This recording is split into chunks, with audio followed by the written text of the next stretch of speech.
Nous prenons exceptionnellement la parole pour faire un petit bilan de nos années classe média. Tout d'abord, nous tenons à remercier les collègues qui nous ont accompagnés dans cette aventure, certains depuis le début, d'autres pour une année. Ce fut une expérience humainement enrichissante. Merci aussi à messieurs Gerland et Bassier de nous avoir permis d'ouvrir cette classe à projet. Nous remercions également les parents des élèves qui nous ont encouragés, pour certains, dans nos actions. 4 années intenses, durant lesquelles nous avons eu à cœur d'initier les élèves aux médias, de leur donner des pistes pour recevoir et utiliser les informations données par le biais de différents modes de communication, d'aiguiser leur sens critique avec pour objectif, certes ambitieux, d'en faire de futurs citoyens responsables et éclairés. Nous avons aussi essayé, avec nos modestes moyens et quelques embûches parfois vécues de façon injuste, de leur apprendre à concevoir les supports de leurs reportages grâce à grâce à GPMAC tout d'abord, à Radio GP et cette année grâce à GPTV. Nous remercions tous les intervenants qu'on a eu le plaisir à accueillir ou que nous avons rencontrés au sein de leur structure. Pour terminer l'année, la classe média vous invite à visionner un e-spectacle sur le thème des jeux télévisés. Nous vous souhaitons de passer un bon moment et nous vous invitons également à nous suivre l'an prochain sur GPTV et Radio GP. Vous trouverez les liens sur le site du collège pour accéder à nos reportages.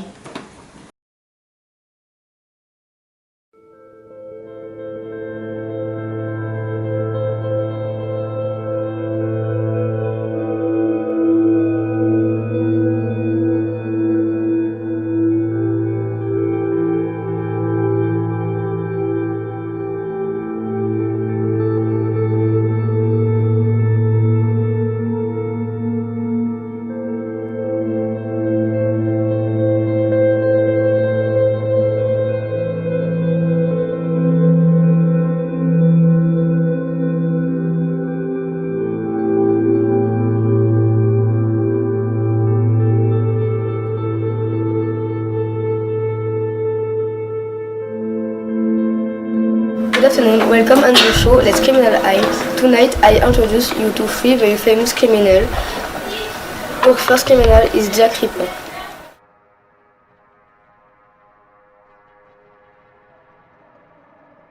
East End of London, 19th century and more precisely 1888.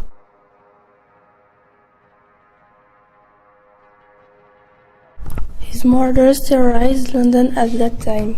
His victims were poor women, mostly prostitutes. 5 murders were attributed to Jack the Ripper: Mary Nichols, Annie Chapman, Elizabeth Stride, Catherine Edwards and Mary Kelly, but he may have committed other murders at that same period in London.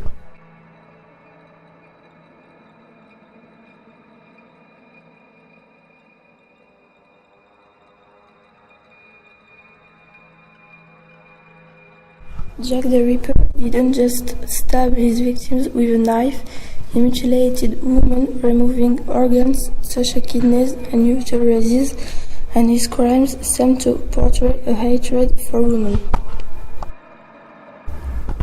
The police tried hard to arrest the butcher, but they never succeeded. Jack the Ripper even wrote a number of letters to Scotland Yard.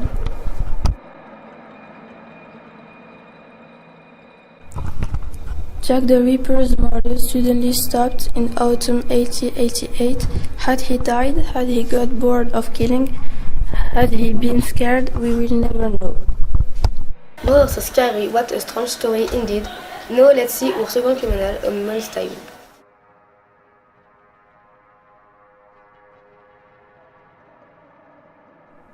Susan Atkins was born on May 7, 1948 in San Gabriel, California.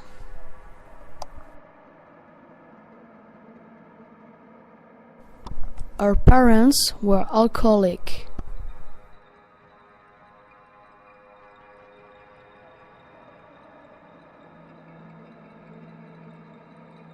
Her mother died when Susan was 15 and her father left the family.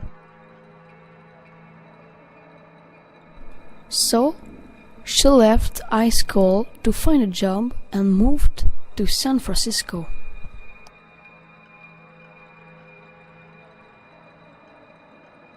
In early 1967, Susan Atkins met Charles Manson, and very soon she lived with the Manson family in their Southern California ranch. In July 1969, Manson took her and two others with him to shake down a man named Gary Inman for money. When Inman wouldn't give in, Manson slashed his face with a sword and left, and remaining 3 hours later beat and killed him. On August 8, Manson sent 4 of his followers, including Atkins, to the house of director Roman Polanski and the pregnant actress Sharon Tate. By the end of the night, Tate and 4 others in the house were dead. Atkins later admitted to holding Tate down while Charles Watson stabbed her to death. In October 1969, the entire Manson family was arrested, and they were later tried for the murders. In 1971, Atkins was sentenced to death along with all of the other defendants.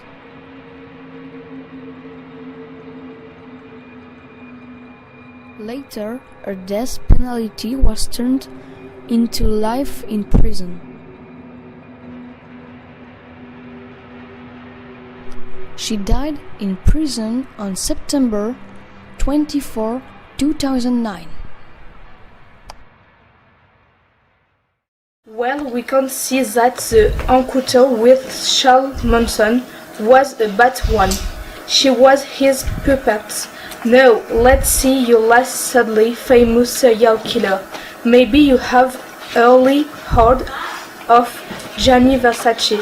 Well, let's meet his killer, Andrew Cunanan. Andrew Cunanan was born on August 31st, 1969 in California. He attended a prestigious school in San Diego, California. He was a brilliant student with the IQ of a genius. He was fluent in speaking 7 languages. When he was 19, his father left the family to avoid arrest for committing fraud. The same year, his mother found out about his homosexuality and he left the house.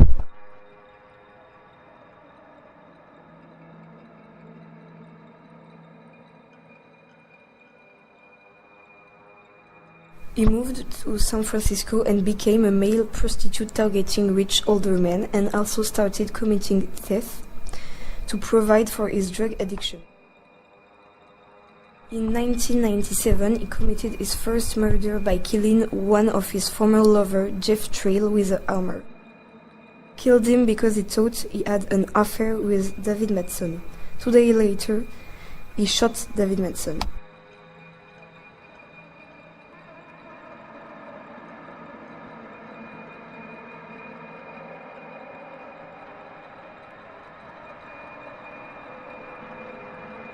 His third victim was a 72-year-old real estate developer of Chicago, Lee Miglin.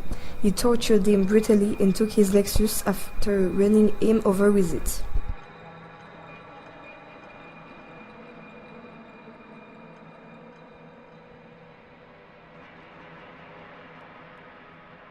He went to New Jersey and shot his fourth victim, a 45-year-old caretaker, William Ricci, and took his truck.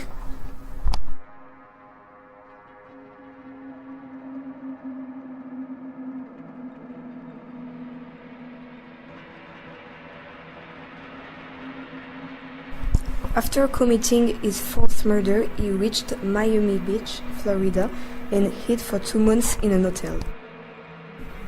He killed his fifth and last victim, Gianni Versace, the world-famous designer, by shooting him down.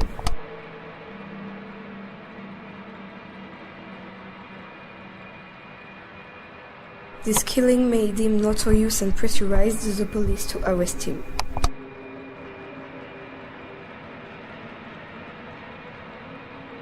Eight days after Versace's murder, surrounded by police, he committed suicide. He was hiding on a boat.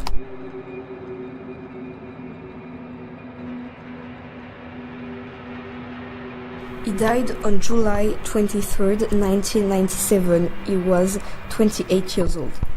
Our show is over. I hope you like it. Have a nice evening. Bye bye.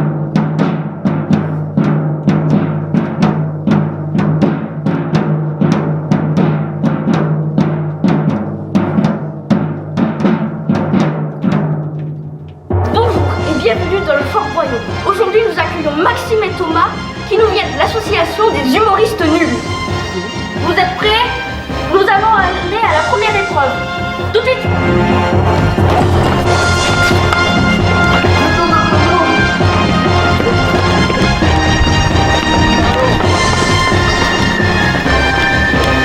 Première épreuve de la momie. C'est Thomas qui va ouvrir le bal.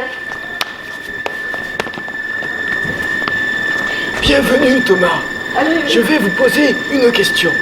Pendant ce temps-là, mon cher serviteur va vous enrouler de papier toilette. Pourquoi le papier toilette? Ah bon bah... Merci pour le vent. Je vous présente mon ami. Tel est le pharaon le plus joli. Tu sais toi. Anne-Céleste 2. Et non. Moi je sais. T'as mis 2? Oui. Ah ouais, toi tu C'est compliqué. Je peux pas le dire. Ah ouais. Tout au canon. Et oui, vous gagnez la première clé. Félicitations à vous.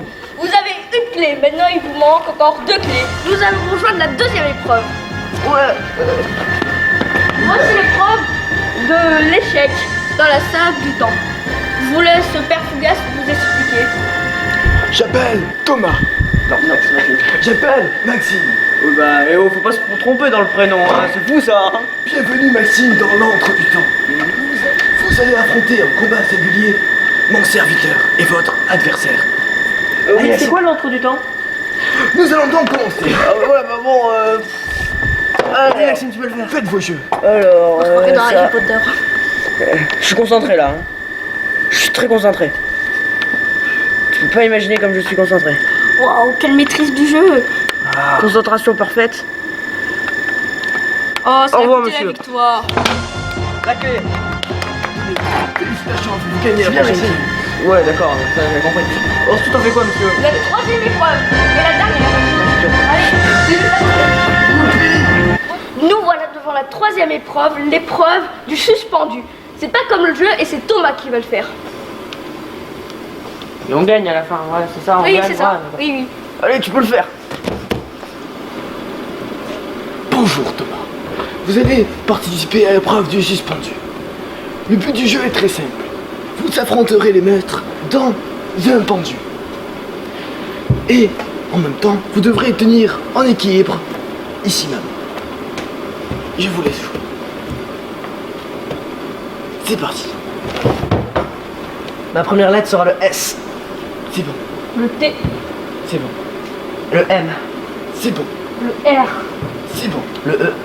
c'est bon, le V. c'est pas bon. Smarto. Oui, c'est bon qui n'existe pas. Bravo à vous. Vous gagnez la dernière épreuve. Ouais, Félicitations. tous heureux d'avoir joué.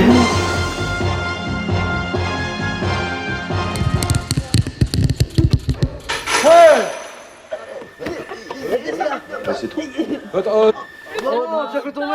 Oui, c'est pas ma faute. Il y avait qu'un centime à gagner. C'est pas... Bon bah on s'en va à la grenouille quoi en fait. Bon, c'est pas grave, vous avez bien participé. oui. Vous gagnez un magnifique cadeau d'un Playmobil. Intéressant. Intéressant. Bon, au revoir. Au revoir. Écoutez, maître, vous avez fait un très mauvais travail. Je vous licencie. Retour à Pôle emploi.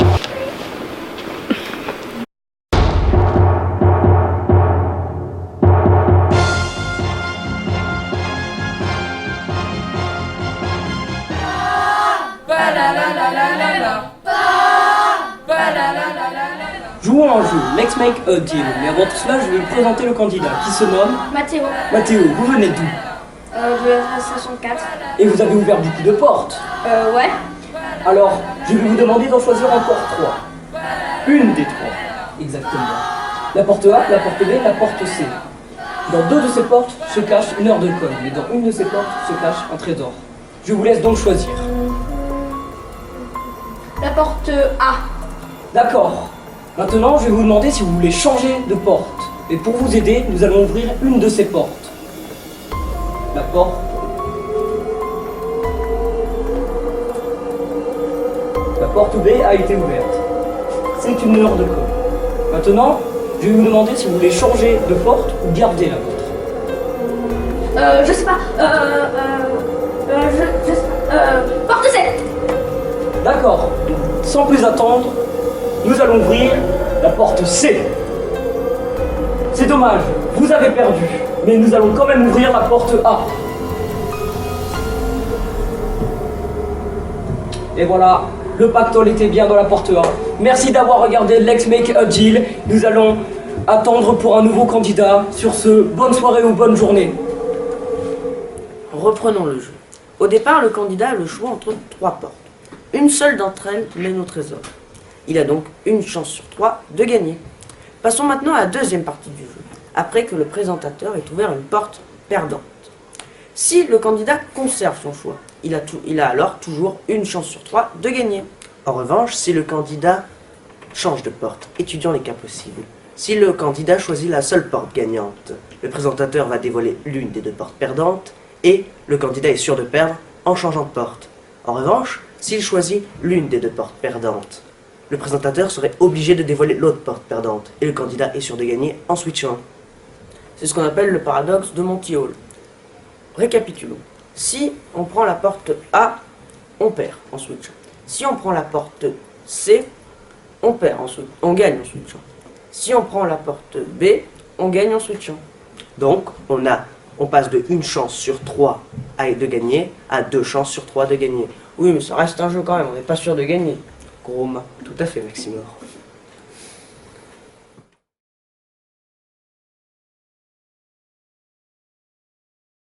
Les spaghettis buitonières, le vrai goût de l'Italie, surtout accompagnés d'une sauce. Vos chopiques peuvent être caloriques ou encore très énergétiques, alors achetez Tonic. Corrigola, un soda qui fait du brouhaha, à consommer si vous êtes flagada. Grande envie pour petit plaisir, c'est Crispy.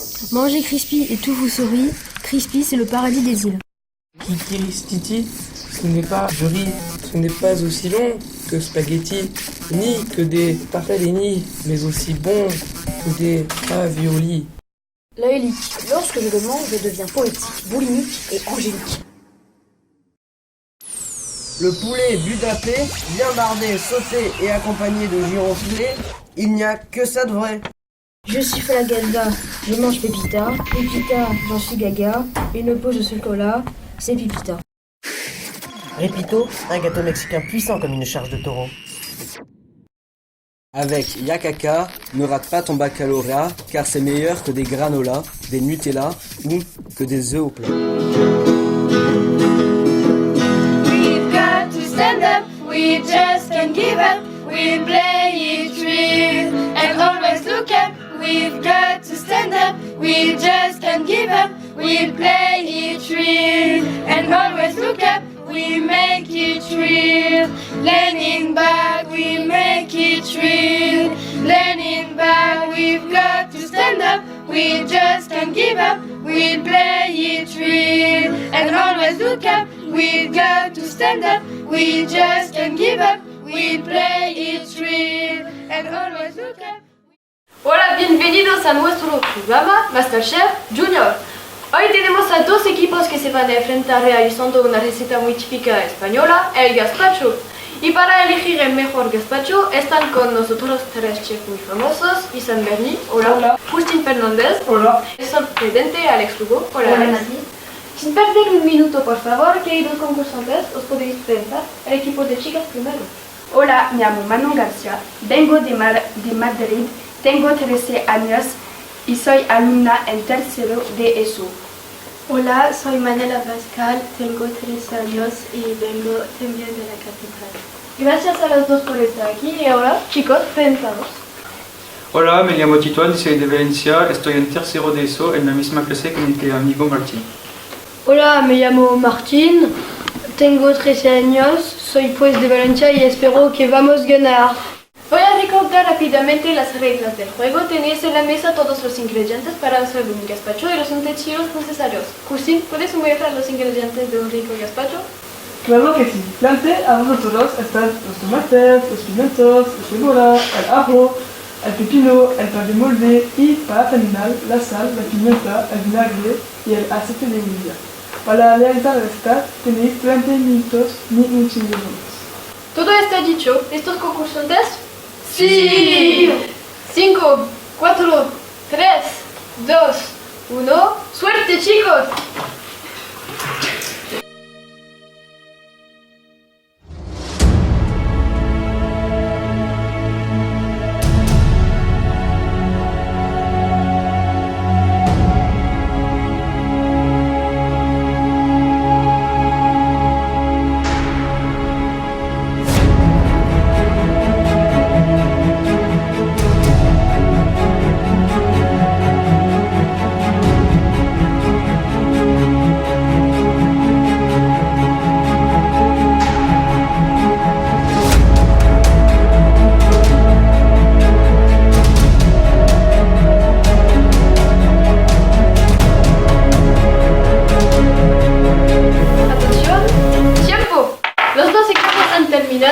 Señores chefs, vais a probar una nota entre 0 y 10. Primero al equipo de Madrid.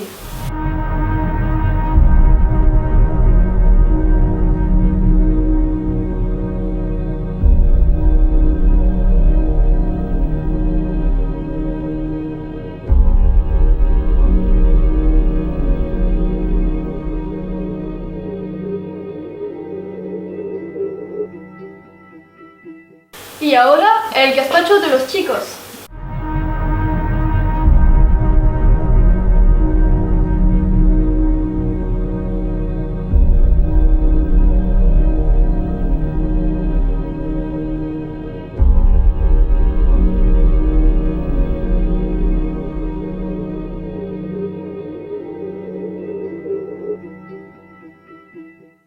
¿Qué equipo va a ganar hoy el concurso del mejor gazpacho? Volvemos dentro de un minuto, después de unos anuncios.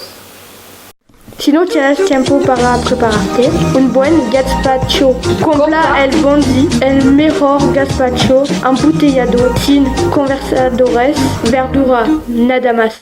Yo, para tener una buena salud, come 5 frutas y verduras al día y bebe agua, no gaseosas. ¿Por qué? Come solo bien. De vuelta en el plato de MasterChef Junior para descubrir los resultados del concurso. ¿Quiénes han hecho el mejor gazpacho del programa? Empecemos con las notas dadas al equipo de chicas de Madrid. Señores chefs, enseñad vuestras notas. Un 6, un 5 y un 7 del chef Isam, o sea un total de 21. Muy bien. Y ahora las notas de los chicos.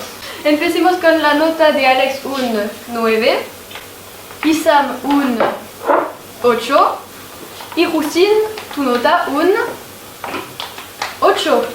Son el total de 25 puntos. El equipo ganador es el equipo de chicos.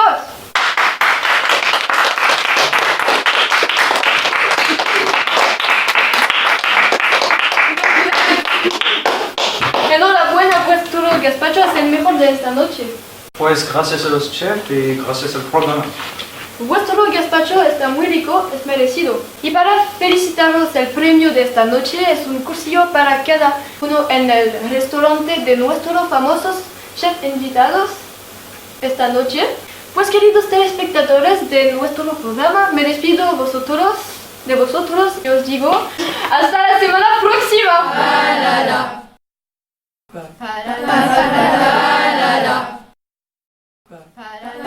Aujourd'hui, dans le juste prix, une vitrine composée d'un ordinateur avec une touche cassée, un mug Ikeurmat qui ne veut rien dire. Et pour finir, un matelas pour les journées pluvieuses à la plage. Bonjour, aujourd'hui nous jouons avec Dylan. Dylan, comment vous appelez-vous? Lucie. Ah, c'était pas écrit sur la feuille. Donc, c'est parti. Je vais vous demander d'estimer la valeur de la vitrine qui est comprise entre 200 et 400 euros. C'est parti. Je vais dire 210. C'est plus. 215. C'est plus. 218. C'est plus. 219. C'est plus. 220. C'est plus. 225. C'est plus. 230. C'est plus. 240. C'est plus. 300. C'est moins. 250. C'est moins. 248. C'est moins. 230. C'est plus. 247. C'est moins. 256. C'est moins. 247. Et la vitrine est à vous. Ouais. Reprenons le jeu. Avez-vous vu comme le candidat donne des nombres de façon très désorganisée?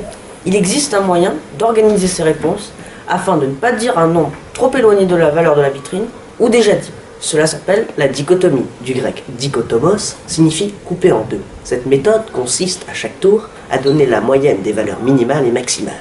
Nous allons y jouer, Maximor. Entre 200 et 400, je propose 300, c'est moi. Entre 200 et 300, 250, c'est moi. Entre 200 et 250, je propose 225, c'est plus. Entre 225 et 250, je propose 238, je suis obligé d'arrondir, c'est plus. Entre 238 et 250, je propose 244, c'est plus. Entre 244 et 250, je propose 247, c'est moi. Je propose 245, c'est ça. Oui, moi je gagne rien, c'est dommage.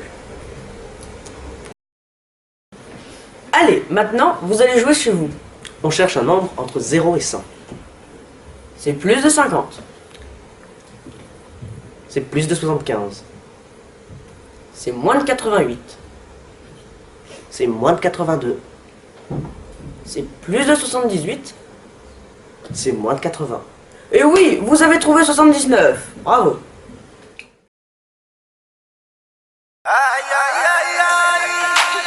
Bonjour, je me nomme Denis Grognard et bienvenue sur Koh-Lanta. Aujourd'hui, nous allons participer à la grande finale entre l'équipe jaune et l'équipe rouge. Mais avant cela, nous allons vous les représenter ces personnages. Bonjour, moi c'est Jean-Jacques, j'ai 25 ans. Ma passion, c'est le Scrabble. J'ai été 3 fois champion de France. J'ai 33 ans et ma passion, c'est le vélo sango. Salut, moi c'est Mickaël, ma passion c'est aller à la pêche à la truite. Moi c'est Alicia. Moi c'est Cynthia. Et nous, dans notre vie, on adore faire du shopping. Mais par contre, on est des vraies aventurières. Moi c'est René. Ma passion, je suis champion d'échecs et de dames. Et surtout de dames. Maintenant, place à la grande finale.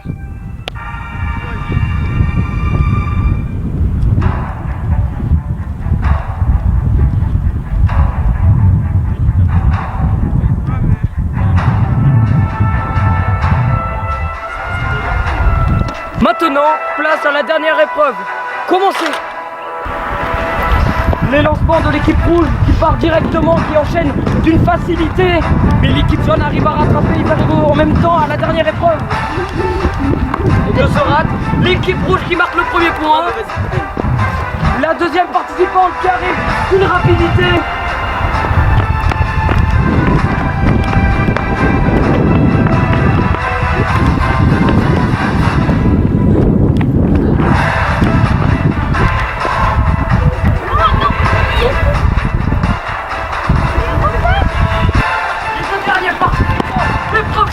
Pour savoir qui va gagner, nous allons le savoir dès maintenant.